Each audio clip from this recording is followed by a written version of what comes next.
How to turn a cow into currency. Many communities and nations suffer from a lack of money.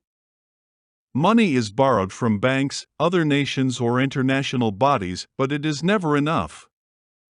In this essay, we will demonstrate how to make money from anything, including cattle. To make the process as simple as possible to understand, the essay looks at how a farmer can turn a steer into a medium of exchange. Raising cattle or lettuce or chickens creates currency that can be used to create economic development. We do not need banks or other institutions to create money for economic development. The means to do this already exist anywhere people labor. This program can be adapted to any product produced anywhere by anyone to create money that can be used for economic development. The purpose of this piece is not to demonstrate how a cow can be sold or turned into a medium of exchange. The mission of this article is to show people they have the means to create economic development, regardless of who they are or what situation they are in. To start with, if you live in a technologically advanced society and your neighbors have access to large sums of money, you may think there is no need for another form of money. After all, your neighbors have credit cards, bullion, banknotes, lines of credit, and so on. What use is there for another type of money? This essay will demonstrate why you think the way you do. If you believe where you live does not need a new kind of money, it is because you do not understand the nature and purpose of money. Money does not exist to facilitate consumption, it exists to improve the means of economic development. Money is considered a store of value and a unit of account. Consumers, it is said, need a way to store value and make it transportable so they can move around and buy things with ease. This nature of money is not inherent in money. The attributes it has have been given it to facilitate consumption activity. Barter is extremely inefficient, and consumers rarely engaged in it. Barter is too demanding, and so people found different ways to acquire goods and services. These various fixes and solutions were developed, which need not be gone into here. No one wants to lead a cow from store to store or from market to market stall, attempting to find something one wants that is owned by someone who wants a cow.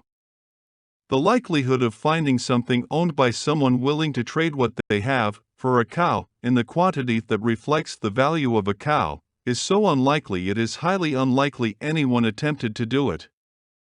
So there always was a way of implementing a transitional step. There was an intermediary step between owning a cow to owning equivalent trade items. The primary attributes for a currency is divisibility and portability. The currency needs to be composed of something that can be infinitely divisible so that any value between 0 and infinity can be represented. But the value must be portable. 1,000,000 units of value must be as easy to move from location to location as 1 unit of value. Portable is not just about the physical transportation of value, it is the security inherent in conveying a store of value from one place to another, with an extended delay between receiving and relieving oneself of this value. Security of the currency includes protection from inflation, robbery, and irrelevance. The currency must be usable anywhere in the market. The currency needs to retain its value or the risk of using it is too great. A better way of understanding the quality a currency needs is accountability. As a unit of account, money is what accountants work with. The facility with which a currency can be used in the practice of accounting is not something we normally concern ourselves with. But despite talking about different forms of money, we rarely rate these kinds of money in terms of their usefulness to accountants. But it ought to be obvious to even non-accountants that cash is the form of money that is the easiest to track. Cash accounting only requires 3 columns. Cash either exists or it does not. Cash in is recorded as earnings and the cash out column records expenses. What you pay cash for, you own. What you sell for cash, you no longer own. There is no confusion with cash. Clarity is important when choices need to be made. This being said, there are different sorts of cash. Gold bullion is a form of cash, but paper can also be transformed into cash. Bullion turned into money is called commodity money as it is created out of a marketable commodity, whereas paper currency is referred to as a fiat currency. Fiat currency is backed by the power of the government to demand tax payments, which can be paid in fiat currency units. Representative money is money that represents or is backed by a commodity. The gold standard created a form of representative money. But the more valuable the commodity, the less important it is as money. But most of the money moderns use is digital, meaning it is neither a commodity nor fiat, and it does not represent anything of value either. It is fiat in the sense the exchange system itself guarantees its fungibility. This kind of currency can be termed fungible because its exchange value is guaranteed by the monetary system itself.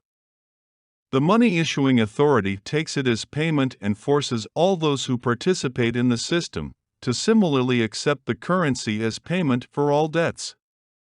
This is an efficient system, up to a point. One cannot participate in the system unless one has capital. Often this is nothing more than your labor. But at the center of the system is your bank account. One works and earns currency units from someone who does have access to capital, therefore bank account. Banking may appear to be a cash system and account balances may work as if they were cash, but it is not real cash. Banking is based on the existence of liabilities. Bank money is owned by banks. A bank creates a currency, but it will not issue any of this currency without there being a lien on property. The creditor gets to use the banking system if he or she has property that is sold, presumptively, to the bank. One sells a share in a property in exchange for currency units. The share of property mortgaged may be repurchased through paying back the loan. The value of your property mortgaged to the bank is the liability portion. Bankers have become gatekeepers of the economy.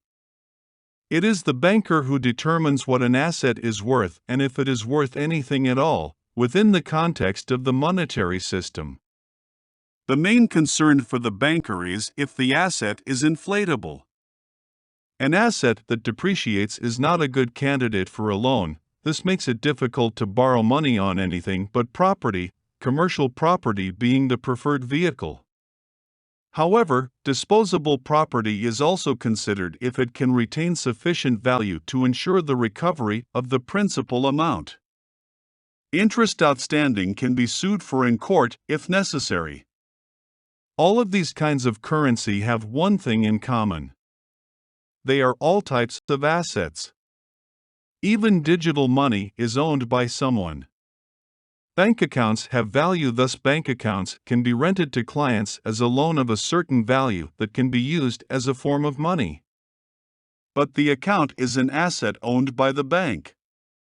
Gold and other forms of specie as well as fiat money and commodities used as money are all assets. But there is a problem with assets used as money. It makes money a product that has value as a commodity. Commodity money can be sold or invested simply by hoarding. By not spending gold, its value increases. Thus, a shortage of gold is a good thing for those who own gold, but a bad thing for the economy. Even digital currency, if not loaned in sufficient amounts, can demand higher interest charges. The owner of currency always has a vested interest in creating a shortage of currency and in taking advantage of the highest exchange value. The hoarding of gold bullion to increase its market value has always been a problem. According to the laws of supply and demand, currency will have higher value when issued than after it has circulated through the economy. A man loaned $1 trillion will be able to purchase a lot of property at a discount rate, compared to those who sell their property and see the value of the currency inflate. It will take more dollars to buy the same property after the $1 trillion has circulated through the economy. This is what inflation is. New money purchases goods and services and depresses the value of current banknotes. New money makes old money less valuable. To create a stable currency requires the market to produce a currency that is nothing more than a unit of exchange and a store of value. It cannot be a commodity, it cannot have value, it must only be a unit of accounting. Money measures value, but it ought not and cannot measure its own value, or it is similar to a ruler made of rubber only of less usefulness. A cow does not exist until an egg is fertilized and the embryo is brought to term. The calf is born and is raised to adult when it is slaughtered, bred, or milked.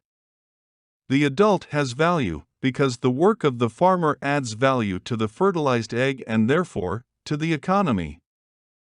Unlike currency as a commodity, the cow does not dilute value. Adding a cow to the economy enhances the value of the community. A community with 100 cattle is wealthier than a community with 10 cattle. This means that the economy in issuing more currency up to the value of the cow is justified. The value put into the cow by the labor of the farmer belongs to the farmer. The currency paid to the farmer reflects his right to his labor. The labor theory of value states that the price of a good or service is equal to the value of the labor it contains. For this theory to be operational, we have to divide the labor from what is labored on. Assets must be divided from equity. Assets are not created by human labor. To take a stone and create an arrowhead is a skilled process. But regardless of how much work is performed, the substance of the arrowhead does not change and was not the product of man. The design was formed by man, but this is not labor.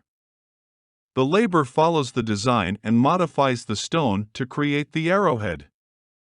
It is the labor that man adds to the stone that has value. This is called equity.